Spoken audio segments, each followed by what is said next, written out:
Good afternoon, everyone. How are you? Welcome to the Global Kitchen by Chef Hari again. We just came off an amazing viewing on television. You know, SpaceX and NASA put out this display of sorts, and we have two astronauts in space as we speak, headed to the International Space Station. Well, I'm not going to do anything nearly that amazing or dramatic or significant, but I'm hoping that in this preparation of this dish, I'm going to inspire you to cook again and cook things that perhaps you may not have thought of. So I'm going to make today gnocchi parisienne. Gnocchi is of course an Italian pasta dish in the style of a dumpling, but it's typically made with potato and flour and eggs and seasonings and what have you. Gnocchi parisienne is a Provençal style, a lighter style of gnocchi, basically an influence from France.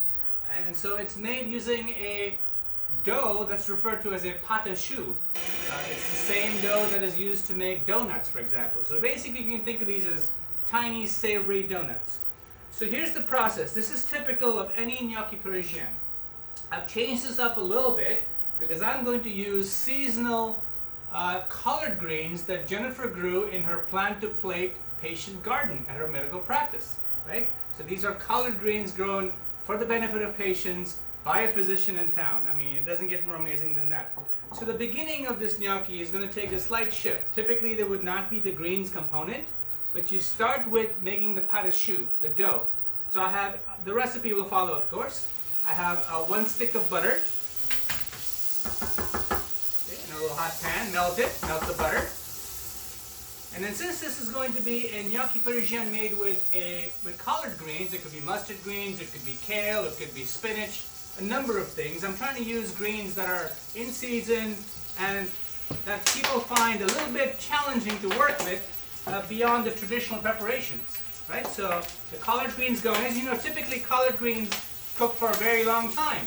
There's a low and slow process to it, and if you cook it very traditionally in the southern style, in the low country style as they say, you would use, some sort of ham hock, and you would cook it low and slow, a vinegar component, a spice component. We're leaving some of those ingredients out.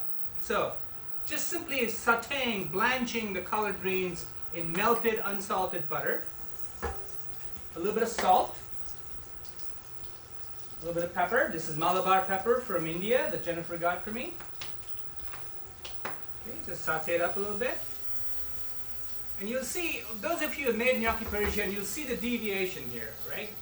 The fact that I'm starting with the greens and the melted butter is totally different from traditional gnocchi parisienne. A touch of garlic, slivered of garlic. Some smoky paprika, some smoked paprika. So this is sort of the barbecue component that would be traditional in collard green preparation, right? So this is a vegetarian dish. It's not vegan, clearly, because I started with butter. Now you could theoretically start with olive oil or some other kind of oil. I personally have not tried that, but certainly it's something I'm going to try, and I'll report back to you as to how that turns out. Smoked paprika, about a teaspoon or so. This is crackling away because the collard greens have some moisture. It's okay.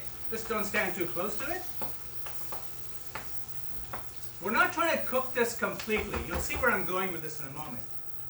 And then about 1.5 cups of water, plain water, followed by maybe 1/4 cup of a dry white wine. Okay? Why? Because you've had it. Okay, so let this simmer a little bit. I'm forming the base. Essentially what I'm doing here is I'm forming an infused liquid that when combined with the flour and the eggs and the mustard and some of the herbs will make the pâte à choux. But this is collard greens pâte à choux. I mean, I'm sure it's been done, but maybe not by many people.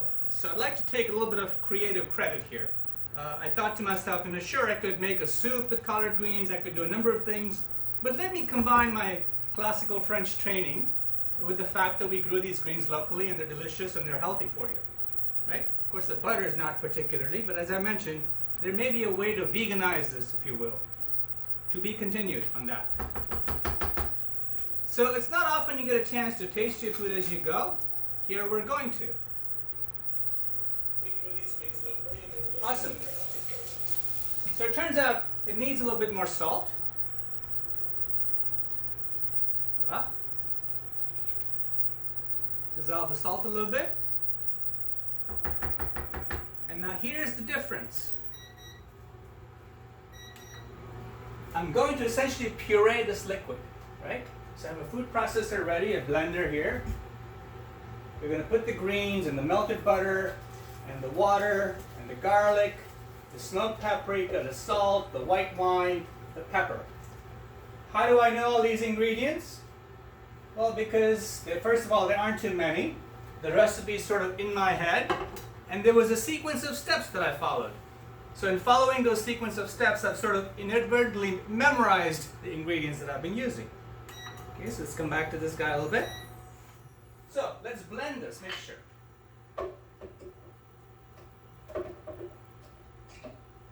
Okay, you want to puree this, right? So it needs to be a smooth mixture. So take your time. Hopefully you have a decent food processor that can break down the greens. I happen to have that, and again, a gift from Jennifer.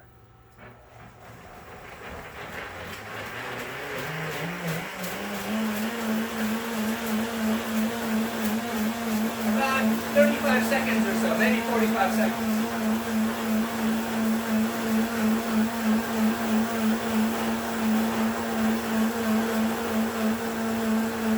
It's almost there, maybe 10 seconds.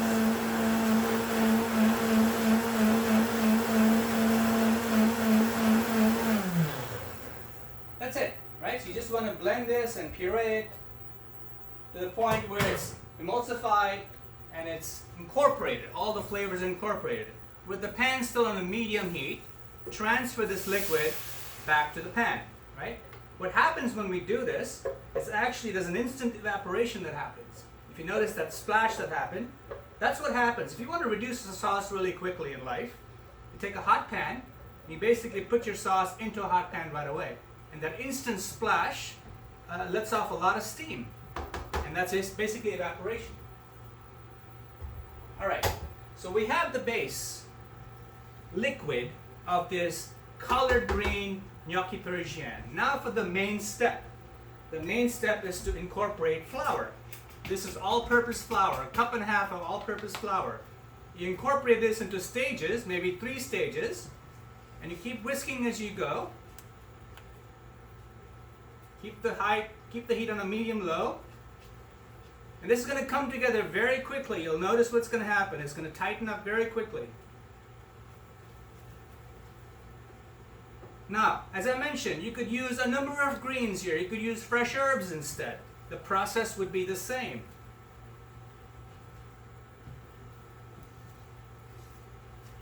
It comes a stage where it kind of gets a little tight. Don't panic. Just keep working it. Just keep working it. And I'm going to use it all. I know that's the right amount.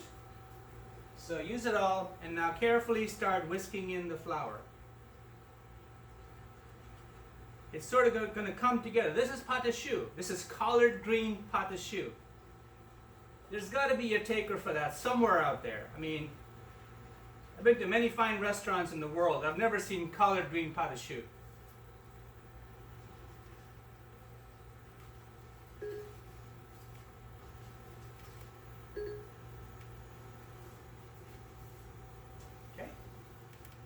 Coming together nicely. Do you all see that? So this is pâte à choux in the making. It's almost there. Now what's left are about 2 ingredients. The first ingredient is some mustard. The mustard helps the emulsification. You know, it brings together these liquid components and these fat components together without there being a separation of things. So that's mustard. You know, mustard, just like egg yolks, are natural emulsifiers.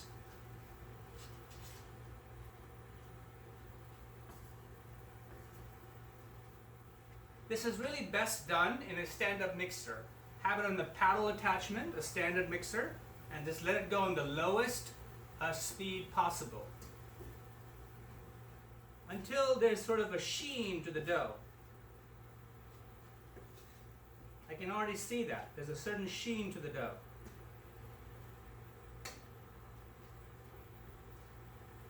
Now you don't necessarily want to work this dough too much. As soon as it sort of comes together, you stop this step of the process, and now you get to fold in some eggs. Okay, so this recipe calls for 5 to 6 eggs, depending on how it goes. So 1 egg at a time. It's very important to take your time with this. Make sure the temperature is low to off almost. I'm just going to keep it on a 1 so I don't have scrambled eggs.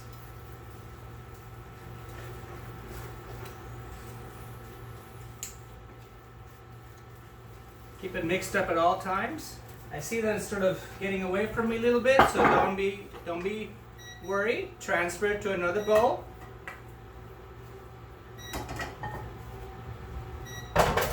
And keep working it. So we're going to keep adding the eggs, 1 egg at a time. Okay, I'm going to show this to you. Ultimately 4 to 5 eggs. I got 2 in there, so I just have to go a little bit faster. You may use a whisk or a whip, as they say.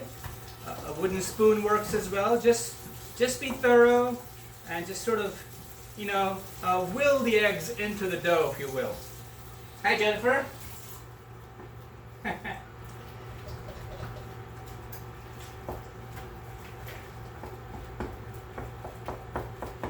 Okay, 2 more eggs left to go. 1 more.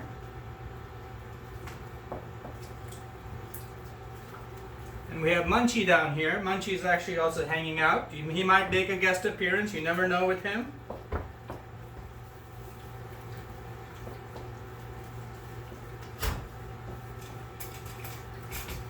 As I said, if you have a stand-up mixer with the paddle attachment, it's probably the best tool for the job. Okay, so we're almost there. 1 more egg to go. And I'm just going to use a whisk, or whip I should say, to make sure it's fully incorporated.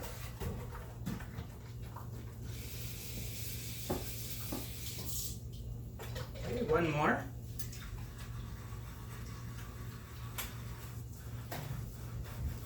Let's use the proper tool. There you have it. This is Gnocchi Parisienne pâte à choux made with collard greens.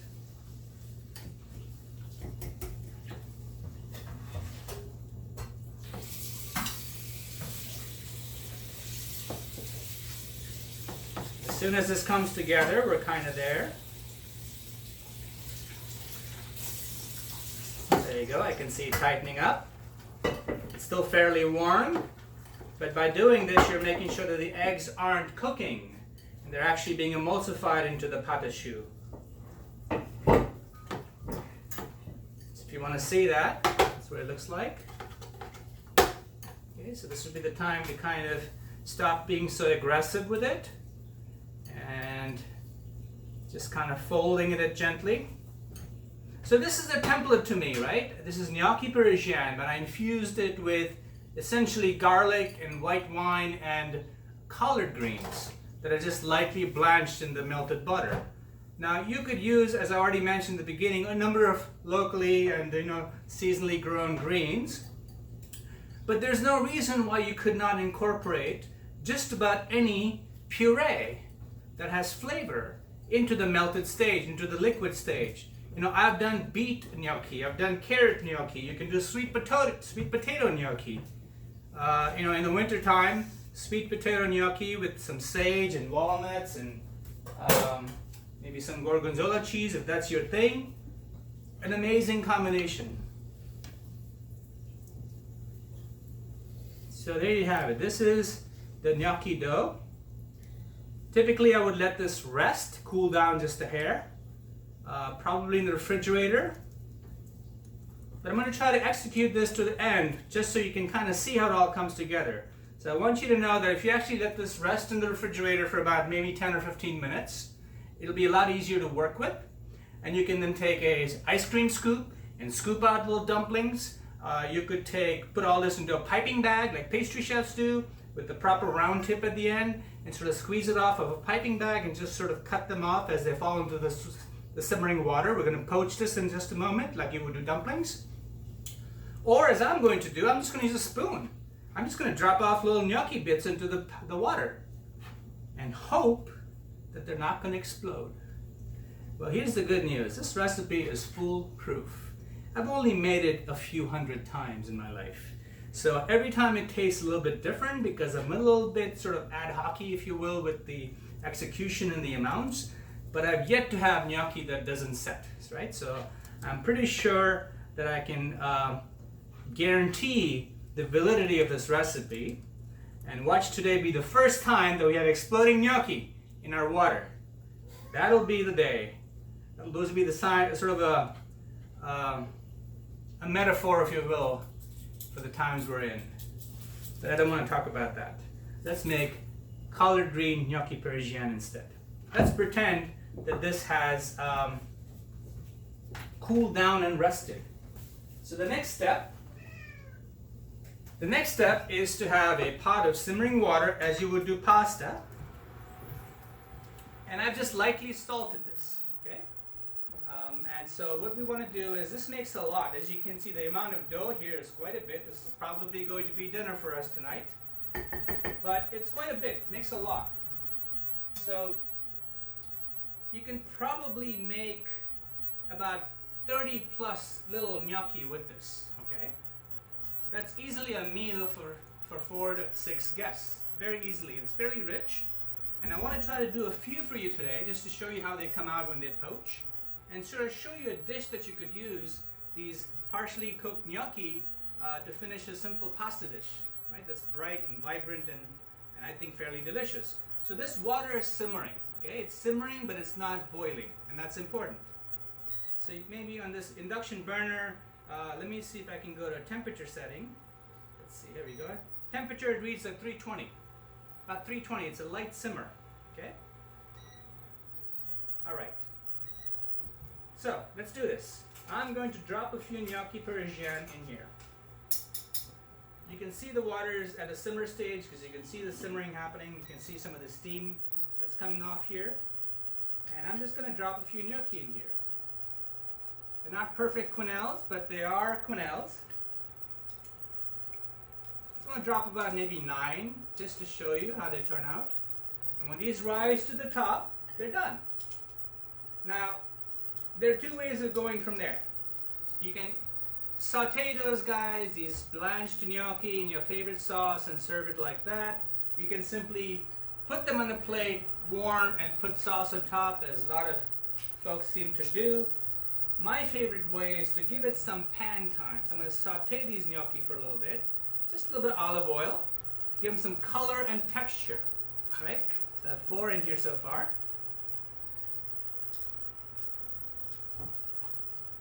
5. By the way, the quenelle making process, right? Quenelle, Q-U-E-N-E-L-L-E-S. It's a French word, so of course there's a silent alphabet at the end. Quenelle. I'm not pronouncing it perfectly, but the S at the end is sort of silent. 2 spoons, and then there's this back and forth. You're trying to make a 3-sided kind of oblong shape. 1, 2, and 3, and then you sort of drop it. Right? You see perfect quenelles from pastry chefs with ice cream. I've never been able to do those perfect quenelles on ice cream that you see on fine restaurants. But that's okay, I'm fairly decent. A lot of it has to do with the texture of the object you're working with.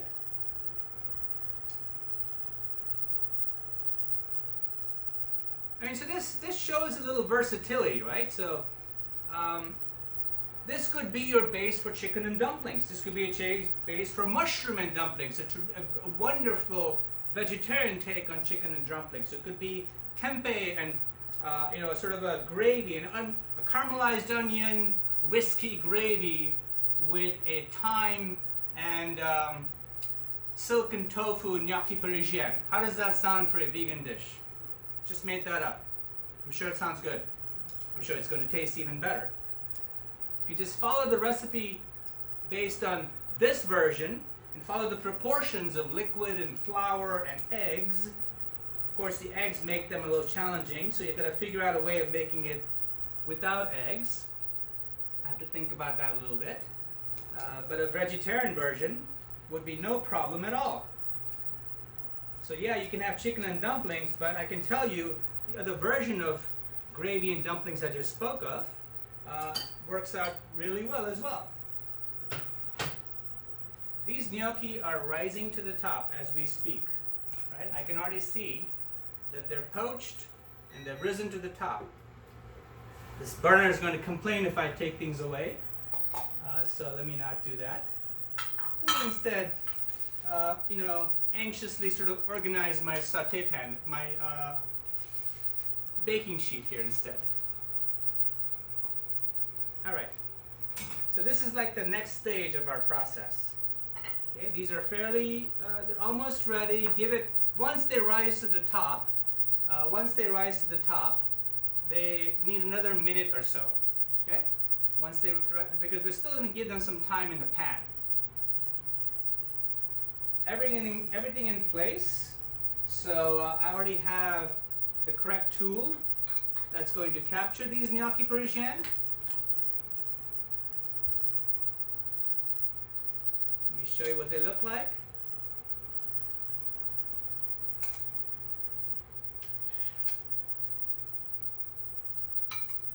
And these are light. I can tell they're light. They're barely holding together. And they're going to melt in your mouth, frankly.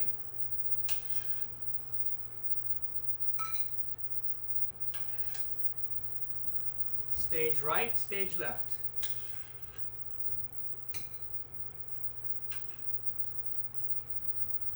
Look at that. Collard greens gnocchi parisienne. All right, now to the last stage of this dish, which requires me to bring back the saute pan. This time we're going to finish this dish in the pan. Any questions so far? This is what I would do in the classroom. Are there any questions at this stage? I did that for the second half of the spring term at Stetson University, where I teach, of course, during the academic year. And some days the silence was deafening, I have to say. Because after all, we were in this online asynchronous, actually it was synchronous, but it was a virtual environment. Nobody really wanted to speak up necessarily. Okay, so I've got a pan going, the same saute pan. You could use a non-stick pan if you wanted. You don't really need to. And the first step I'm going to do, the first stage, is I'm going to sort of blister some really ripe cherry tomatoes. Cherry tomatoes are in season. We have a number of them growing in our backyard, actually, right over there. These are not from our garden. We don't have that many. We never seem to accumulate enough to be able to use them in a dish. We seem to keep eating them as we go. So let's get this pan really hot as I can get it. Maybe 430, we'll see. It's on a high temperature. Let's see what number it's on. It's on a 6, let's say, on a 6. All right. Let's give it some time. So the process is very simple, right? You can provide a sauce for this, or you can provide some warm garnishes, as I'm about to do. You saute this in olive oil, infuse it with some flavor, blister the tomatoes, caramelize the gnocchi a little bit, plate it up, sprinkle with some other bright flavors. I'm going to use some Feta cheese, and that's it. Some finishing salt, and we have a great, great, great springtime dish. Collard green gnocchi parisienne with blistered cherry tomatoes, organic Feta cheese infused with some fresh thyme and fresh garlic. Okay, another second or so, maybe 30 seconds or so. So, this dish so far, I've gone about maybe 20 minutes, right? So in about 20 minutes, I've basically come very close to providing a wonderful meal for a family of 4 to 6. I could have kept going with the gnocchi, which I'm going to, of course, when I get off camera. This is going to be our dinner. But you can see how easy it was. And it was creative, and it was resourceful. So that's the way I think about food. Of course there are standardized recipes. So I, of course, in my mind have a somewhat standardized recipe of what gnocchi should be. Gnocchi parisienne, not a pasta gnocchi as you would roll with potato necessarily. But by infusing into it some seasonal and earthy flavors and notes of collard greens, of course they're also nutritious, I've sort of taken this dish somewhere else, right? So this is no longer a traditional French gnocchi parisienne. It's something else because I'm going to be including feta and blistered cherries, and thyme, of course, is fairly French and traditional. But those collard greens, I mean, frankly, I'm just happy that I was able to do this for you today. All right, so let's go. I think I can smell the heat a little bit. Let's blister some tomatoes. What does it mean to blister? Your pan has to be hot. You gotta hear that.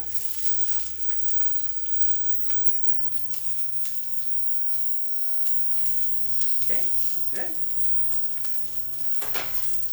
Touch of salt. Salt tends to draw out the flavor a little bit.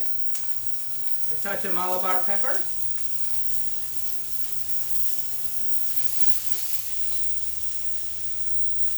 Okay. I can already see the blistering happening, frankly.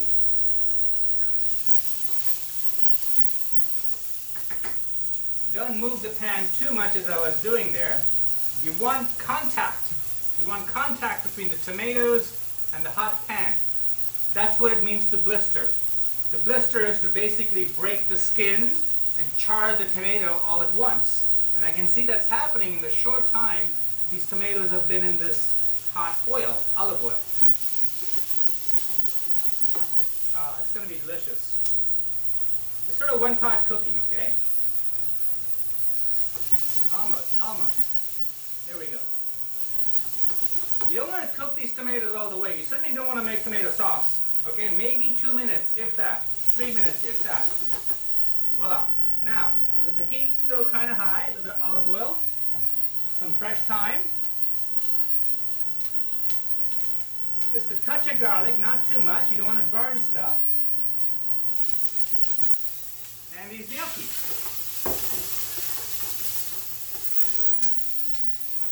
Cut the heat down just a hair.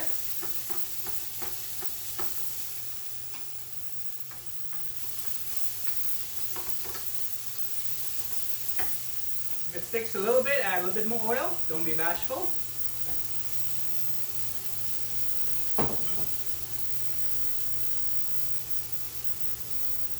That's it. Just a touch of salt maybe. Touch of pepper.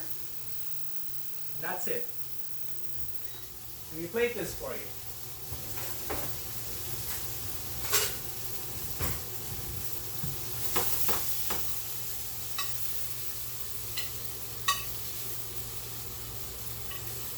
Collard green gnocchi parisienne, infused with garlic, fresh thyme, white wine, salt, grate pepper, mustard for emulsification and flavor,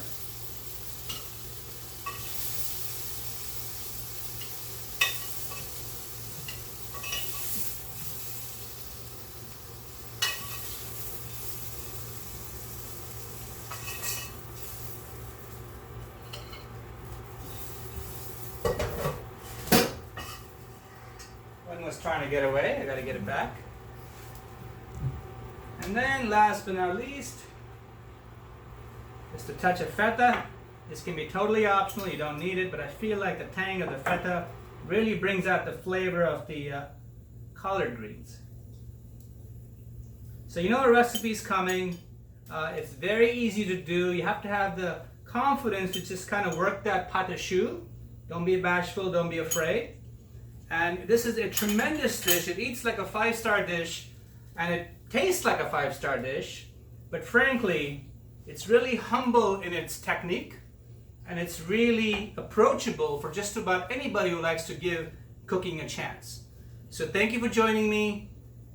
Collard greens, gnocchi parisienne, blistered tomatoes, feta, thyme, garlic, white wine. Until next time, jite roho, have a great day. Cheers, everybody.